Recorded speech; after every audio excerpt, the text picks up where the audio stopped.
हाँ, तो आज की क्लास में देखते हैं ओदन सुक्तम इस पाठ का अभ्यास। आप लोग पाठ का भावार्थ जितने सब देख लिए हैं, समझ में भी गए हैं। अब आगे देखते हैं आज का अभ्यास में पहला प्रश्न। हाँ, कुछ बोलना है? सर, मूसल और ओखली में क्या अंतर है? मूसल और ओखली में क्या अंतर है? मूसल और ओखली में क्या अंतर है? चलो ठीक है, देखो मूसल का आकार रहता है इस प्रकार का, ठीक है। यहाँ पर लोहे का लगा रहता है, ठीक है, यहाँ पर लगा रहता है एक तो लोहे का, और इधर से पकड़ने के लिए इधर रहता है, पकड़ने के लिए इधर, ठीक है।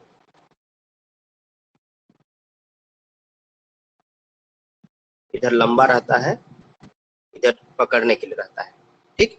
या फिर इससे आकार में इस प्रकार का भी रहता है, इस प्रकार का भी रहता है, जहां पर यहाँ पर नीचे लोहा का लगा रहता है, ये लोहा का रहता है नीचे, और इधर पकड़ने के लिए रहता है, ठीक है। ये दोनों प्रकार के ये मूसल कहलाते हैं, ठीक है। और एक होता है ओखली, जो ओखली इस टाइप का रहता है, ठीक है, इस प्रकार रहता है। इसके अंदर में यहाँ पर ये रहता है, बाल्टी टाइप का रहता है, लेकिन ये ओखली थोड़ा सा मोटा ही रहता है, मोटा लोहे का रहता है, पत्थर का बना सकते हैं। अब मूसल, इसमें क्या है, धान भरते हैं इसमें, इसमें धान या अनाज जो भी भरते हैं। उसके बाद मूसल को इसके अंदर में डाल करके फिर इसको कूटते हैं, ठीक है, इसको कूटते हैं।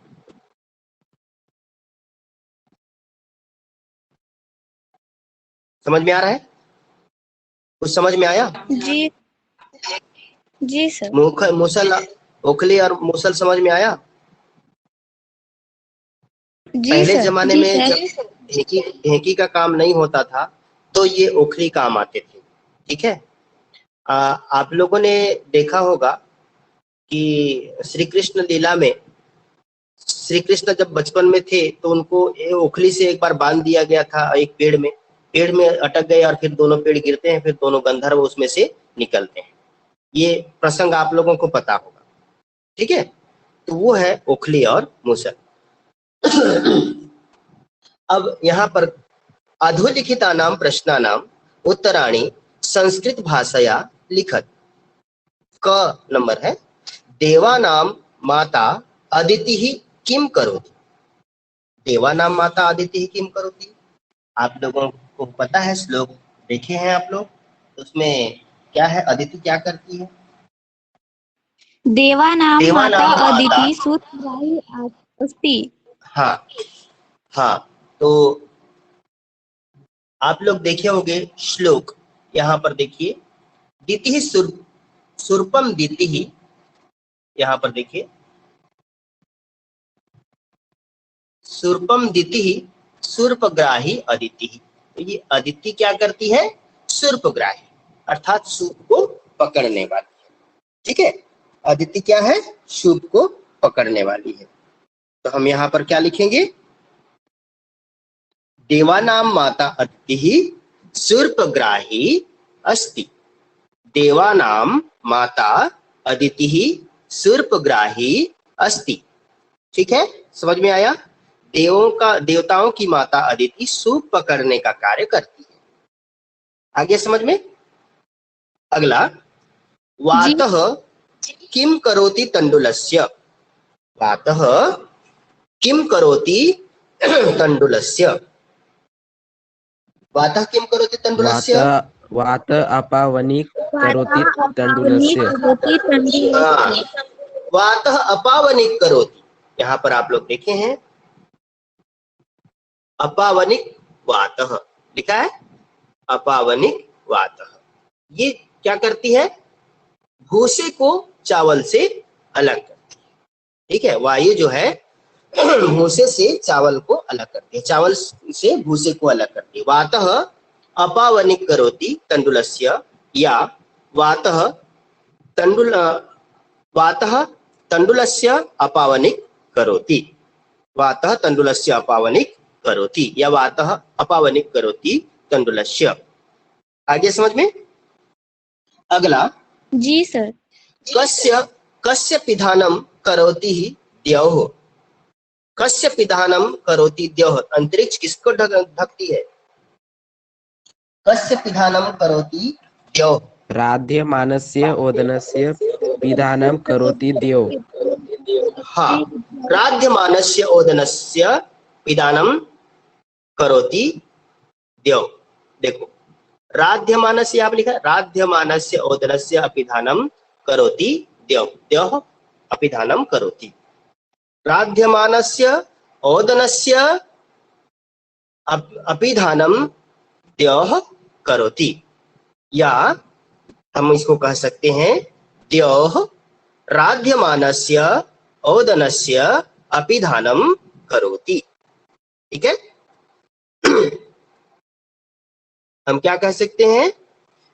द्यौः राध्यमानस्य ओदनस्य पिधानं करोति। द्यौः राध्यमानस्य ओदनस्य पिधानं करोति। आगे समझ में? जी समझ सर। में आ गया? चलिए अगला देखते हैं। सूर्यः चंद्रस्य ओदनस्य यहाँ पर तण्डुलस्य पाककार्यं काः कुर्वन्ति। तण्डुलस्य पाककार्यं काः कुर्वन्ति। चावल को पकाने का कार्य कौन करते हैं? ऋतवः कुर्वन्ति। हाँ, कुर्वन्ति। हाँ, यहाँ पर आप लोग देखे हैं, यहाँ पर देखें आप लोग, पक्तारः ऋतवः सम्मिन्धते।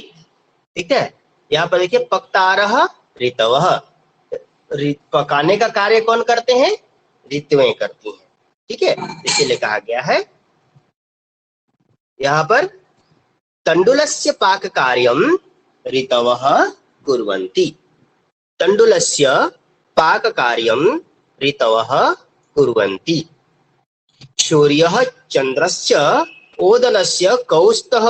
सूर्य और चंद्रमा चावल के क्या है? भात के क्या है? सूर्य चंद्र ओदनस्य अक्षिणी स्तः। सूर्यः चंद्रस्य ओदनस्य अक्षिणी स्तः। सूर्यः चंद्रस्य ओदनस्य अक्षिणी स्तः। ठीक है, सूर्यः चंद्रस्य ओदनस्य अक्षिणी स्तः। ओदनेन कस्मै सर्वे लोकाः समाप्याः। ओदनेन यज्ञवच सर्वे लोकाः समाप्याः। हाँ, ओदनेन यज्ञवचः सर्वे लोकाः समाप्याः। ओदनेन यज्ञवचः सर्वे लोकाः समाप्याः। ये हो गया आप लोगों का क से लेकर के च तक। इसमें किसी को कोई शंका है? कुछ पूछना चाहते हैं कोई? नहीं है सर। नहीं। चलिए आगे देखते हैं। भिन्न प्रकृतिकम पदम चिनुत। मूषलम, उलूखलम, शूर्पम, कुल्या, कुंभी।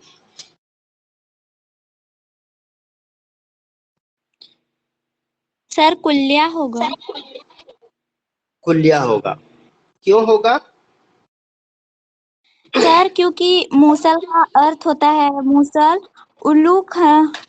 उलूखलम का अर्थ होता है ओखली, शूर्पम का अर्थ होता है सूप, और कुल्या का अर्थ होता है नहर, कुंभी का अर्थ होता है भोजन पकाने का बर्तन।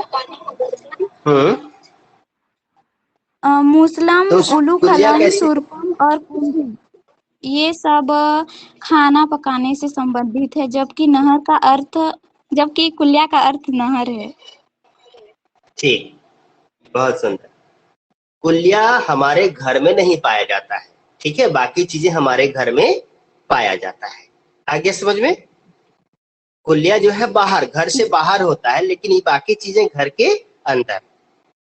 ख नंबर है दिति, अदिति, कुंती, अंजनी, शकुनी।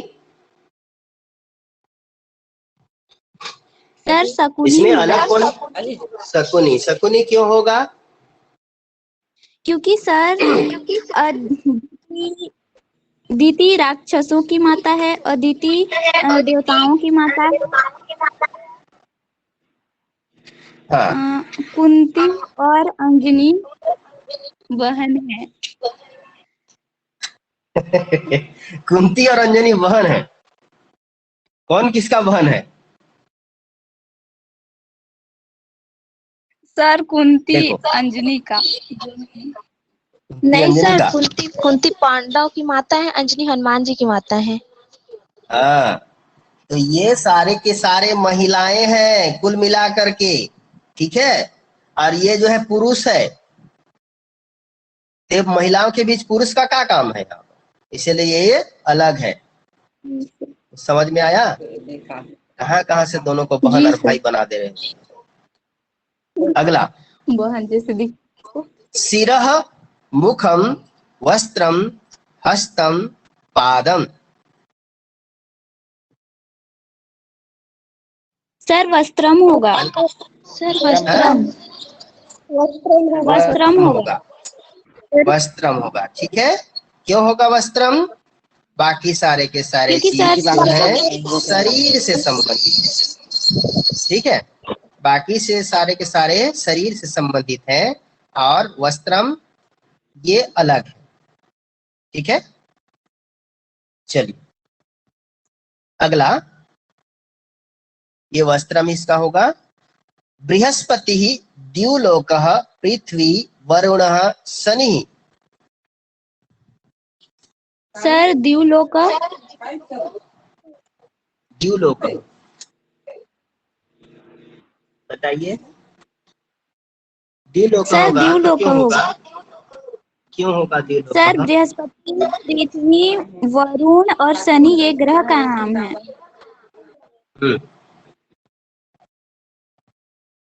जबकि जबकि द्युलोका नहीं है ग्रह का नाम।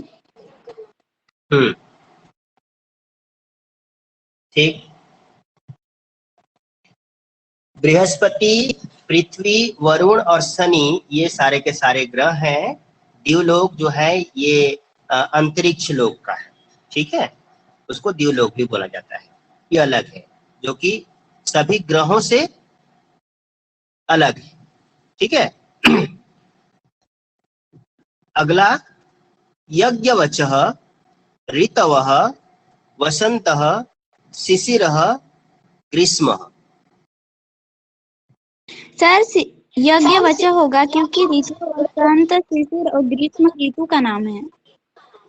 हाँ, यज्ञवचः होगा क्योंकि बाकी सारे ऋतुएं हैं, ठीक है। ऋतवः ऋतु का नाम है, वसंत शिशिर सारे के सारे ऋतुएं हैं, ठीक है। अब जैसे घ नंबर में एक और भी है, इसमें पृथ्वी भी तो हो सकता है, क्योंकि पृथ्वी में जीवन है, बाकी सारे की जगह में जीवन नहीं है। नहीं सर। कहाँ पर है? शनि में कोई थोड़ा ना रहता है। सर पृथ्वी में जीवन है, लेकिन हवा भी है, पानी भी है। लेकिन सर द्युलोक का ग्रह नहीं है, इसीलिए वो अलग हुआ। हाँ, द्युलोक ही होगा, ठीक है। चलिए, तो यहाँ हो गया द्युलोक और यहाँ हो गया यज्ञवचः, ठीक है। ये दूसरा में कोई समस्या किसी को? No sir. चलिए अगला देखते हैं। कोष्ठकांतर्गतेषु कुंती और अंजनी। कुंती और अंजनी में क्या है? अरे कुंती तो पांडवों की माता है और अंजनी हनुमान की माता है, ठीक है। पवन पुत्र हनुमान बोलते हैं ना, आंजनेय बोलते हैं ना, नहीं बोलते हैं? हनुमान जी की माता का जी नाम सर। अंजनी और उनके पिता का नाम केसरी, ठीक है। जी सर। चलिए अगला देख, कोष्ठकांतर्गतेषु शब्देषु उपयुक्तां विभक्तिं योजयित्वा रिक्त स्थानानि पूरयत। यहाँ पर उचित शब्द रूप भर करके, अब मैंने शब्द रूप मतलब विभक्ति प्रयोग करना है।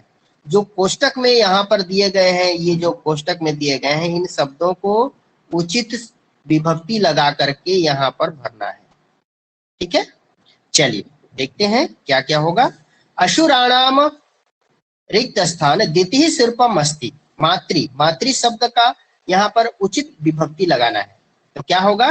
असुराणाम माता होगा, माता, असुराणाम माता द्वितीय शूर्पम अस्ति। असुराणाम माता द्वितीय शूर्पम अस्ति। अगला, तंडुलाः रिक्त स्थान पच्यन्ते। चावल खालिस्तान में पकते हैं। कुंभी, क्या होगा? कुंभियाम, कुंभी है, कुंभी शब्द, कुंभियाम कुंभी होगा। का क्या होगा? कुंभ्याम, सप्तमी विभक्ति। ठीक है, कुंभ्याम। तंडुलाः कुंभ्याम पच्यन्ते। अगला, राध्यमानस्य ओदनस्य पक्तारः सन्ति। ऋतु से क्या होगा? ऋतवः, क्योंकि बहुवचन है सन्ति। ठीक है, तो यहाँ पर क्या हो जाएगा? ऋतवः। राध्यमानस्य ओदनस्य पक्तारः सन्ति ऋतवः।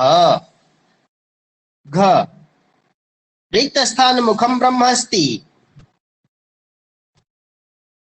यहाँ पर क्या होगा? ओदनस्य, ओदनस्य, ओदनस्य मुखम ब्रह्म अस्ति। ओदनस्य मुखम ब्रह्म अस्ति।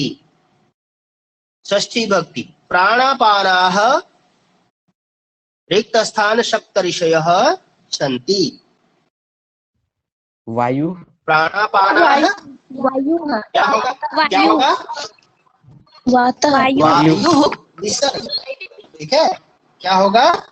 वायु विसर्ग लगेगा। ठीक है ना? प्राणापानाः वायु सप्त ऋषयः सन्ति। अगला, स्थूल पदान्यधिकृत्य प्रश्न निर्माणम कुरुत। यहाँ पर स्थूल पदान्य को दिखाई नहीं दे रहा है, आप लोगों को दिखाई दे रहा है तो बताइए इसमें स्थूल पद कौन कौन सा है? मैंने मोटे मोटे अक्षर में कौन दिखा है? सर उल्लूखले, उल्लूखले। सर का नंबर का मुस्लिन है, ख का तंडुला, तो ग का रितम, मुस्लिम दिया है। घ का तंडुला, बृहस्पति, बृहस्पति, रीतम, रीतम और बृहस्पति, बृहस्पति, बृहस्पति और वेदेषु, वेदेषु। ठीक है, जी सर। सर हम लोग का में दूसरा दिया है सर। क्या सर दिया है? दूसरा दिया है। क्या क्या दिया है? सर हम लोग का में युगल सर देव का नंबर मुस्लिम दिया है, ख में तंडुला, ग में क्या है? रितम। मुसलिम। जी क में जी, मुसलेन। पहले मुस्लिम दिया है। जी सर। एक मिनट ना। मुस्लिन और तंडुल, दूसरा में तंडुला, तंडुला, तंडुला और तीसरा में रितम, ऋतवम, ऋतम, रीतम और घ नंबर बृहस्पति, बृहस्पति, बृहस्पति और लास्ट युगल देव वाला में रूपेण। युगल देव रूपेण। युगल देव रूपेण। ठीक है, इतने है ना? सर मेरा में तो जी सर। वेदेषु। चलिए वेदेषु, चलिए। और किसी का कुछ और दूसरा है? सर उल्लूखले, क नंबर। उल्लूखले। चलिए अब हम आपको बताते हैं कि किसी का प्रश्न हम कैसे बनाते हैं। ठीक है, सबसे पहले हम देखते हैं कि कोई सा भी शब्द जिसको कि मोटे अक्षरों पे है, वो कौन से विभक्ति में है। ठीक है, वो जैसे यहाँ उलूखले है, तो उलूखले कौन सा विभक्ति में है। आप लोग जैसे जनक से जनके होता है, बालक से बालके होता है, उलूखल है तो उलूखले हुआ है, तो ये कौन सा विभक्ति हुआ है, सप्तमी विभक्ति। ठीक है, अब सप्तमी विभक्ति का कह शब्द से क्या बनेगा, कस्मिन। तो ये उलूखले है तो उलूखले के स्थान पर कस्मिन लगा दो। ठीक है, पहला हो गया उलूखले का समस्या का समाधान। कस्मिन मूसलेन अन्नम कुटयते हो जाएगा। अब मान लो उलूखले नहीं है, मूसलेन है। अब मूसलेन है तो मूसलेन कौन से विभक्ति में लगा है, बालकेन मूसलेन जनकेन, तृतीय विभक्ति। तो तृतीय विभक्ति यहाँ पर लगा है, तो कह शब्द का तृतीय विभक्ति में क्या हो जाएगा, केन। केन। क्या हो जाएगा, केन। केन। तो उसमें हम क्या बोलेंगे, उलूखले केन अन्नम कुटयते। आगे समझ में आ रहा है कि नहीं आ रहा है। जी आ रहा है सर। आया सर। आ रहे सर। है ना। कहने का मतलब यहाँ पर ये देखिए कि जो शब्द यहाँ पर दिया गया है वो किस विभक्ति किस वचन पे है, उसी विभक्ति उसी वचन का कह शब्द का शब्द रूप को डाल दो। आया समझ में। अब देखो दूसरा, जैसे दूसरा है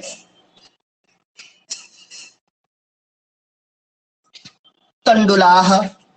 अब तंडुलाह शब्द जो है कौन से विभक्ति और कौन से वचन में है,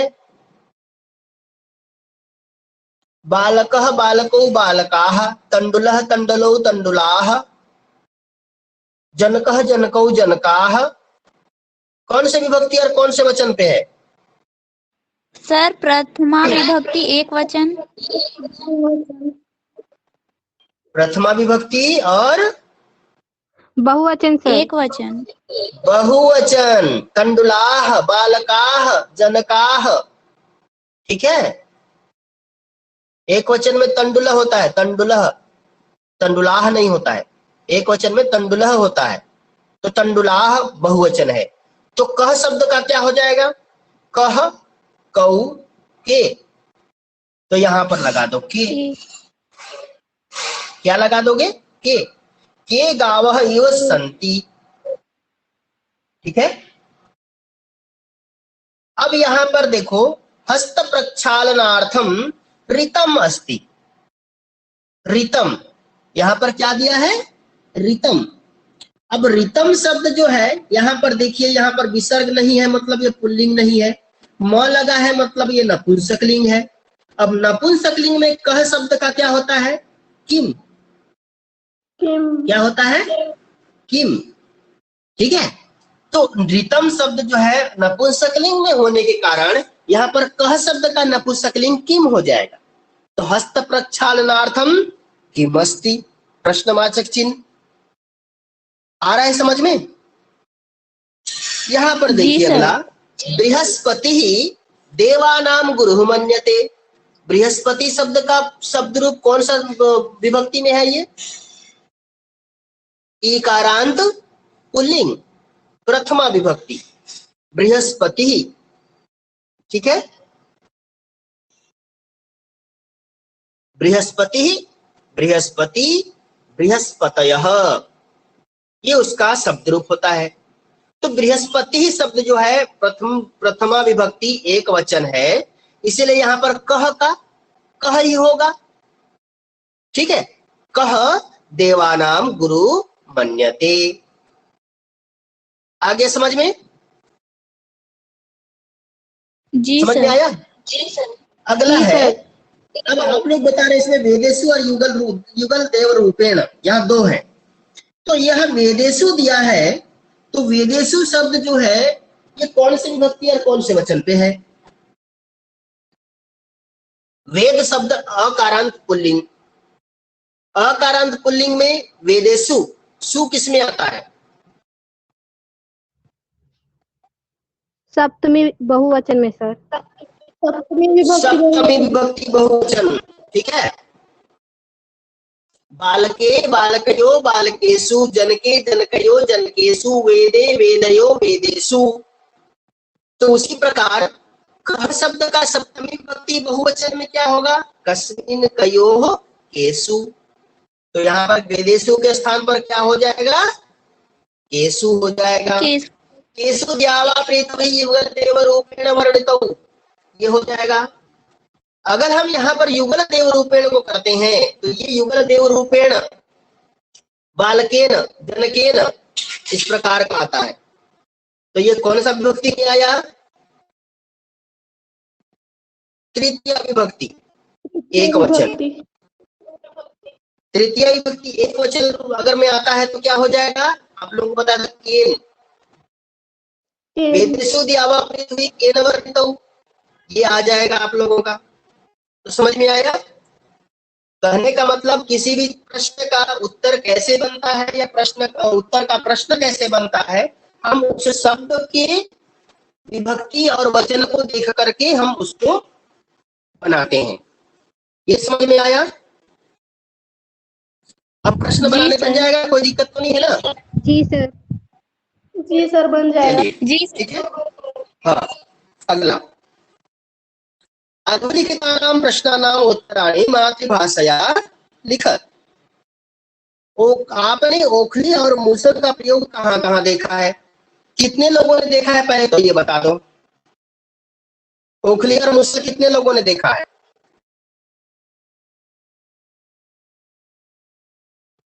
नहीं देखे हैं? नहीं देखे हैं आप लोग ना? सर ओखली देखे हैं पर मूसल नहीं देखे हैं। ओखली देखे हो, मूसल नहीं देखे हो? मैं दिखा दूं सबको? आप लोगों के घर में लहसुन मिर्चा कूटने के लिए एक छोटा सा पात्र है? कितने लोगों के घर में? जी सर, है सर। अब समझ में आया ओखली और मूसल? जी सर, अभी लहसुन मिर्चा कूटने के लिए माने लोहे का हुआ, सिल्वर का हुआ या स्टील का एक बर्तन टाइप का होगा, छोटा सा, एक इसमें डंडा होगा, एक गिलास जैसे होगा। जी सर, है कि नहीं है? हाँ, तो सेम वही चीज होता है, उसी का बड़ा स्वरूप होता है, या फिर जिसको हम ओखली और मूसल बोलते हैं, उसी का बड़ा रूप भी होता है, जो एक लोहा का बहुत बड़ा रहता है और उसमें एक बहुत बड़ा लोहा का डंडा टाइप का, रॉड टाइप का रहता है। देखिए हो ना, जो शादी ब्याह सब में जो है लहसुन मिर्चा अदरक कूटने के लिए काम आता है। देखे हो कि नहीं देखे हो? सर छोटा वाला छोटे छोटे देखे हो, कुछ लोग बड़े भी देखे होंगे, जो शादी विवाह के समय में खाना पीना बनाते हैं, वहां पर मिर्चा अदरक हुआ, इस सबको लहसुन हुआ, सब कूटने के लिए उसका प्रयोग करते हैं। ठीक है। और ओखली और मूसल उसी का ठीक बड़ा रूप होता है, जो कि केवल अनाज कूटने का काम करता है। पिक्चर में देखे होंगे, जैसे कृष्ण लीला अगर देखे होंगे तो उसमें बहुत सारे महिलाएं जो है ओखली में धान उन कूटते हुए आप लोगों को दिखाई देंगे। ठीक है। जब कृष्ण बचपन में थे, बचपन का समय देखे होंगे तो उसमें बहुत सारे आप लोगों को दिखाई देंगे उस समय। ठीक है। ये ओखली और मूसल तो कहाँ देखा? या तो फिल्मों में देखा होगा, या फिर उसका छोटा रूप आप लोग शादी विवाह के समय में देखे होंगे, या फिर प्राचीन काल में जो फिल्म होंगे उनमें आप लोग देखे होंगे। ठीक है। तो कहाँ कहाँ देखा है आप अपने हिसाब से इसको लिख सकते हैं।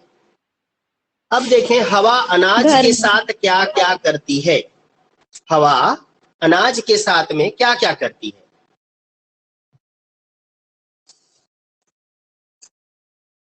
क्या क्या करती है अनाज के साथ में? अनाज के साथ भूसा रहता है, उसको अलग करती है। भूसा रहता है उसको अलग करती है। जैसे हम धान उन मिसाते हैं, उसके बाद में उसको जब ओसाते हैं, है ना, और सूपा में धूपते हैं, तो उसका जो कचड़ा रहता है, भूसा रहता है, वो अलग उड़ करके चला जाता है। चावल कुटा करके लाते हैं, उसके बाद में जब पछड़ते हैं तो उसमें से जो भूसा रहता है वो निकल जाता है। तो हवा जो है अनाज के साथ में भूसे को अलग करती है, कचड़े को अलग करती है। अनाज के भूसे का कौन सा गुण मशक से मिलता है?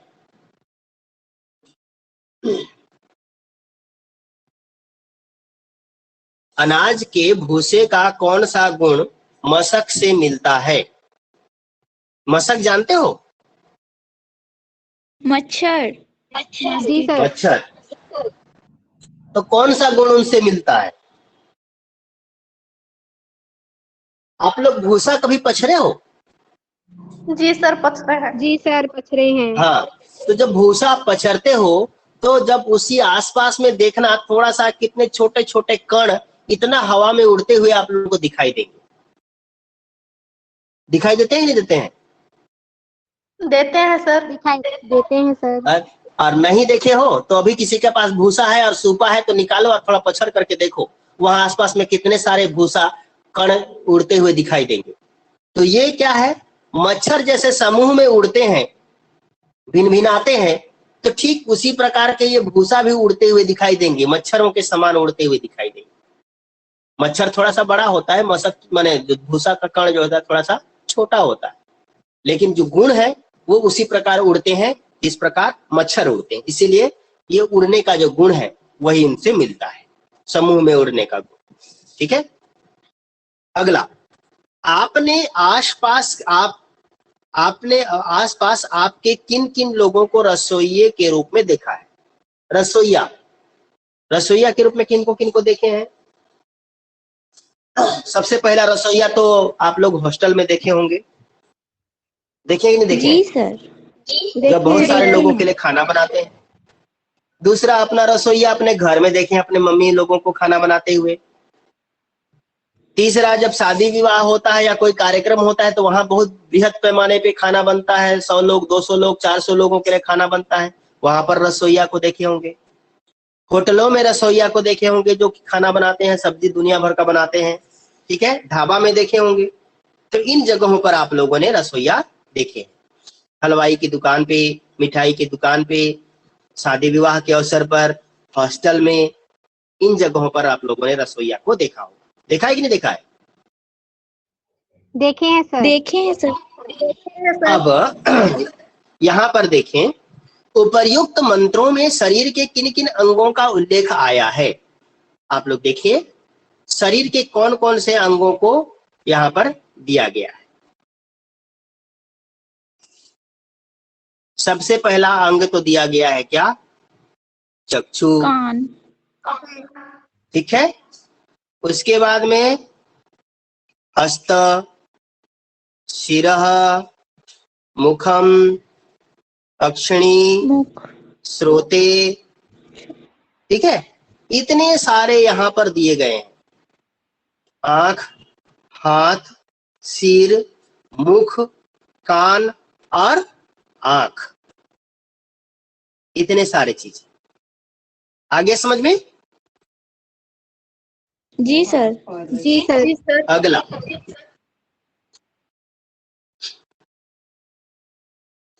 त्रिच प्रत्ययांत नवीनानाम शब्दानाम निर्माणम कुरुत।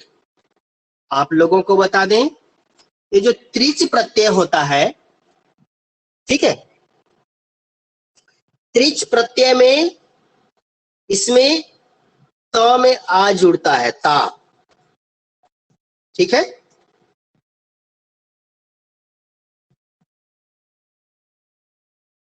समझ में आ रहा है ना? इसमें च और री का लोप होता है, उसमें आ जुड़ता है, लास्ट में ये ता ही रहेगा। लेकिन बाकी जो चीज है उसमें कुछ कुछ परिवर्तन होते हैं। जैसे ऊ रहेगा तो उसके स्थान पर ओ होता है। ठीक है, उसी प्रकार री रहेगा तो र बनता है। दीर्घ ई रहेगा तो ए बनता है। ठीक है, ये कुछ उसके नियम हैं, ये परिवर्तित होते हैं।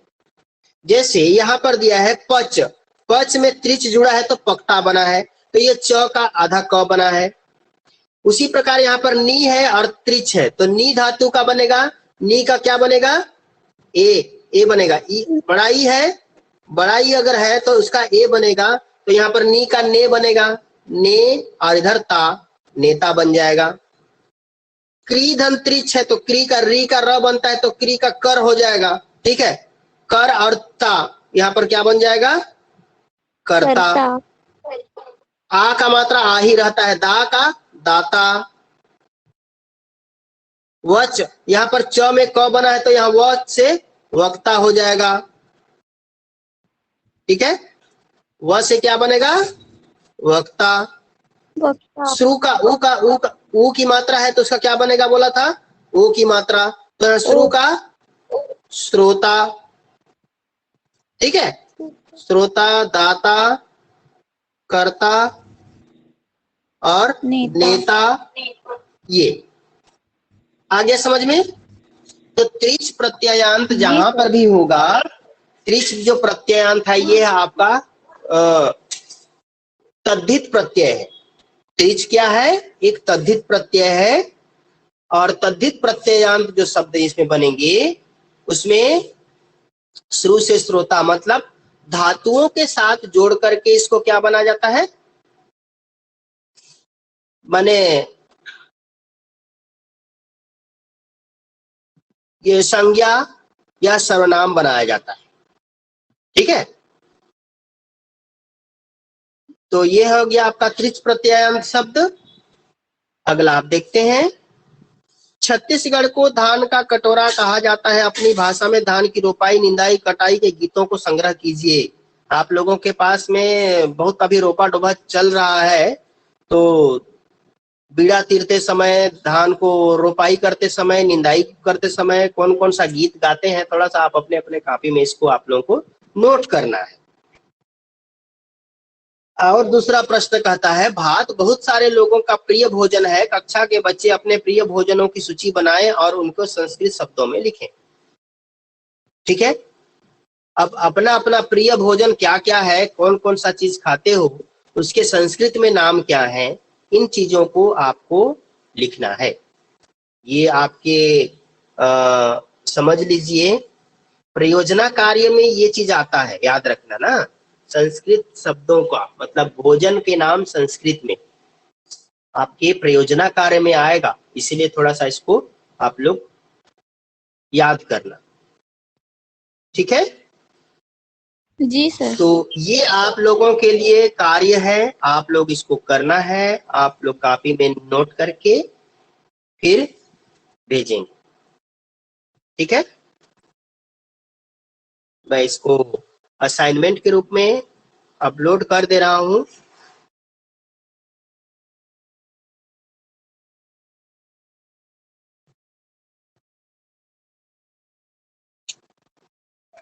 इसको असाइनमेंट के रूप में मैं कर दे रहा हूं। अब इसके बाद में असाइनमेंट डाल दूंगा, इसको आप लोग अपने कॉपी में नोट कर। तो आज के लिए यहीं तक। इसमें अगर किसी को कुछ समझ में नहीं आया होगा तो आप लोग पूछ सकते हैं। पूरे समझ में आ गए?